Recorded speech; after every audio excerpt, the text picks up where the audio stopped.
Hello guys, I am Shane Davis, 20-year comic book veteran. I am here today to bring to you a blood-curdling panel from DC Comics, decimated DC, not knowing what to do with their characters. But before we get into it, hit like, subscribe, ring the bell for notifications. Now this kind of touched me a little bit. I saw this from Neon from Clownfish floating around on Twitter, and I felt like I had to do a video on it. Now, Mr. Freeze, for people who don't know, is a Batman villain who, through a lab accident, cryogenically froze his wife, his ill wife. She was terminally ill, and at doing so, accidentally drastically lowered his body temperature to sub-zero levels, forcing him to wear a cryogenic suit in order to survive. He goes on like crime sprees, trying to either find resources or money or chemicals or whatever that he thinks can eventually cure his wife's illness through any means necessary. And this often puts him in conflict with Batman. Now, this character, there was a lot done with this character with Paul Dini for the Batman animated series. Those were probably some of the better stories I remember. I do like some of the comics with him in it. The problem with the characters is kind of like a one-trick pony. It's always like, hey, I want to, maybe one day I'll be able to free Nora. But, you know, you end up with this awesome character that's longing for his wife. And even in the cartoons, it eventually turns out that his whole body is decomposed and rotten. And he's like a floating head in a jar, basically, with robot legs. And his body is just a robot itself that's carrying around his cryogenically frozen head. A lot like Walt Disney's cryogenically frozen head. But let's not get into that. So today, what does decimated DC want to do? And this could be SJW. This could be toxic masculinity. I'll read it and you tell me what you think it is. Or it could be the creatively bankrupt at DC Comics having to move furniture to keep the owners happy. And they feel like they have to come up with a different version of Mr. Freeze. But why fix a character that's not broke? Here we go. We don't fight anymore because she's on ice. She's not out spending my money, and I don't sit alone in an empty house wondering who she's out with or when she'll be home all the time. Okay, so this is obviously painting him as a man with a I'm going to break down why this is really bad. First, it paints him as a man in maybe not a healthy relationship. And he's actually okay that she's in ice because he gets to keep her mint in condition, mint in box. This also paints Nora as a woman that maybe is practicing adultery and just loves spending money. And he's a petty man that doesn't know how to deal with these issues. Like, he's not up for a polyamorous relationship, maybe. Maybe he's not up for working 2 jobs so she can spend twice as much money. Either way, this destroys the character. And this, even if this was a joke or something, or an Elseworld or whatnot, and I personally, I'm not going to go look for this book. I'm not going to read it. And people are going to say, Shane, you're criticizing it out of context. I'm like, this panel, there is no taking this out of context. This totally destroys and erodes anything this character ever represented, any great episode of Batman animated series, any of that. And people are going to say, but you got to move the character around. You got to do something new with him. You can't keep telling the same, always trying to save Nora type situation. That's, you know, sympathetic villain. And I'm going to say that's not worth destroying the character over, though. It's better to have that one story you can roll out once a year and have a different adventure, but always end with him hoping he can bring Nora back. It's better to have that than to break that character. Yeah, if that toy can be played with once a year, that's great. If you want a toy that you can play with all year round, but it will break, what's the point? Then the toy's gone one day. And it's not like DC's known for just generating new awesome characters, okay? Like, people are going to say, that's not true, Shane. You know, you got things like Punchline, you've created Red Lanterns and stuff. But if you look, the glut of books that DC Comics and Marvel Comics produces on a month in, month out schedule, and then you actually look again and go, how many good new characters come from those books? It's a very, very minuscule percentage, like almost 0.1 or something percentage of characters generate.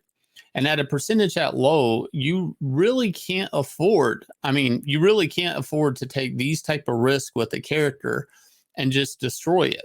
Because, you know, the strength of characters like Batman and Spider-Man, I'm going to play both sides of the field here, is their rogues gallery. And people are going to say, that's not true. People love Batman, Shane. If you strip Batman away of Joker, Two-Face, Clayface, Scarecrow, Ra's al Ghul, Mr. Freeze, the Penguin, Harley Quinn, even newer characters like Punchline and all of that, you would, Robin, Nightwing, if you just stripped it down to bare bones Bruce Wayne and that's it, I don't know if that character would be as popular as he is today. And then the same can be said for Spider-Man. And even Todd McFarlane has been on record saying what made Spider-Man great was his rogues gallery. Because the reality is, you know, Batman can come out 12 times a year in his title. But eventually, if it was always just Batman punching robbers, just normal, you know, mob people or people in ski masks stealing TVs, eventually that gets old and tiring. So what keeps these properties alive is Mr. Freeze popping up for an issue or two, Joker popping up for an issue or two. I haven't seen Riddler in a while. Let's see Riddler again. You know, things like that. The rogues gallery is what actually keeps these intellectual properties alive. And that's why when there's a Spider-Man movie, the big news is who's the new villain in the new Spider-Man movie, who's playing the new villain, what does the new villain's costume look like? And that's what's interesting about taking a character like this, and whoever was the editor on this, I don't blame the creative. I don't know who the creative is, but I absolutely don't blame them, because no matter who wrote this, it was up to DC editorial to hit print, to send this to the printer, to not edit this out, not make somebody go backwards on it. And I'm sure it's possible in some really stupid way that there was good intentions here, but I do want to remind people good intentions can pave the road to hell. Somebody probably said, hey, this is going to make the character seem more villainous. The thing that people liked about Mr. Freeze wasn't the fact he's running around with an ice gun. You have Captain Cold that does that all day, every day. What made Mr. Freeze popular was the fact that he was actually a sympathetic villain that was trying to cure his sick wife. So doing something like this is, I don't know, just really dumb, just on the DC editorial level. And used to DC editorial, you know, when it was ran by Paul Levitz, it's like you can play with these toys, but you can't break them. One panel like this breaks this character forever. Because again, what happened here? It ends up on the internet, ends up on Twitter, ends up going around. You'll end up seeing this video, and this will forever have an effect on the character, even if they go back to classic Mr. Freeze, and Mr. Freeze is super popular one day because of a new movie or something like that. This panel is still floating around, and this is a shot at the character and basically at the core of what the character even stands for. Now, people are going to say, Shane, you're making a big deal about just a maybe a B-level, A-level Batman villain. And I'm like, the problem isn't that they did it with Mr. Freeze. We're seeing a lot of this happening just with core characters in these companies. There was a panel I saw the other week where they were reflecting on the Ditko-verse and the Spider-Verse, and kind of saying it was an obsolete reality. There has to be a respect for the core of these characters and what made them popular to begin with, and an appreciation. Now, that doesn't mean that you can't play around with it, but if you respect it and you boil it down to what actually works, that is the formula for making new things within that property and them working. And the fact that nobody understands that you don't understand the basics of some of these characters and the basic techniques that made these characters popular to begin with, is dooming creative and the editorial that Marvel and DC hire. Eventually, the only thing they're going to do is destroy the properties people love, destroy what these these franchises have built.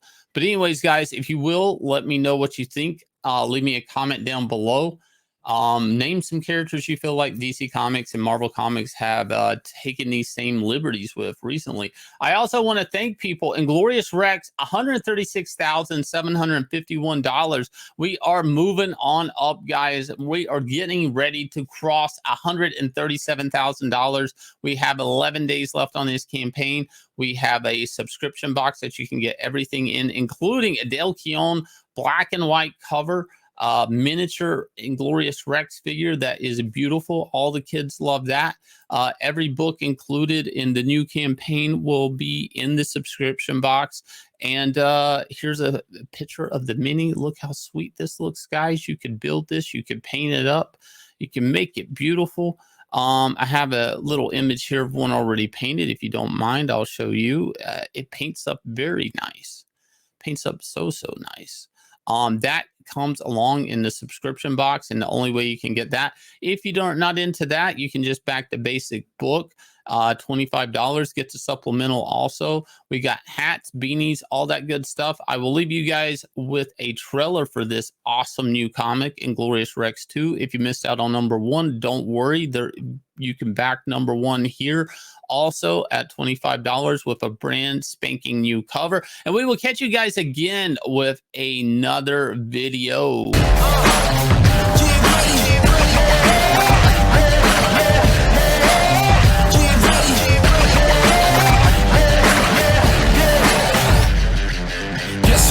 On the scene, I got greatness all in my jeans. Ain't no way that I can slow down. I'm laced up, look how I shake the ground. Can't touch the ground, but you can kiss the ring. Close your eyes and see how I live a dream. I'm too smooth, MJ with the lean. Don't be fooled, I came through with the team. This is over their heads, how high can it go? I'm too over the edge, got my eyes on the goal. And we right back at it, keep them right on their toes. Look at the way that I move, this is all that I know. Cause I got the drive, I put it in gear. Line them up, I don't see no competitors here. If it ain't first place, we really can't settle for it. Listen up, get ready for it.